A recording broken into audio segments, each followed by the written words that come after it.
નમસ્કાર. શું ક્યારેય કોઈએ તમને કહ્યું છે કે તમે મારી વાત માનો છો અને તમે માની જાઓ છો?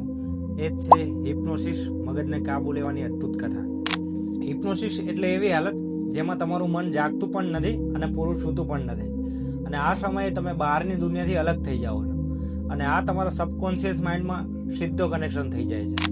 હિપ્નોટિસ્ટ પહેલા તમને રિલેક્સ કરાવે છે અને ધીરે ધીરે તમારા મગજના આલ્ફા સ્ટેજમાં જાય છે. એ હાલત જ્યાં વિચાર ધીમા થઈ જાય છે, એ પછી તમને જે કહેવામાં આવે છે સીધું જ તમારા મનમાં વસી જાય છે. એટલે જ લોકો કહે છે કે હિપ્નોટિસ્ટ વડે ભય, દુખાવો કે લત પણ દૂર થઈ શકે છે. ઘણા લોકોને લાગે છે કે હિપ્નોટિસ્ટ મનને કાબૂમાં લઈ લે છે, પણ હકીકતમાં તમે ફક્ત સજેશન ફોલો કરો છો.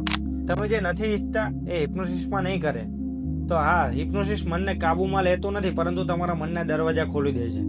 હિપ્નોસિસ દરમિયાન તમારા કોન્શિયસ માઇન્ડ સુસ્ત થઈ જાય છે અને સબકોન્શિયસ માઇન્ડ સક્રિય બની જાય છે. એ જ સમયે મનના રહસ્યો ખુલતા જાય છે અને તમને જાણે તમારી જાત સાથે વાતો કરતા હોય તેવું લાગે છે. હિપ્નોસિસ એ એવી શક્તિ છે જે તમારા અંદર છુપાયેલી છે, પણ તમે એને ઓળખતા નથી.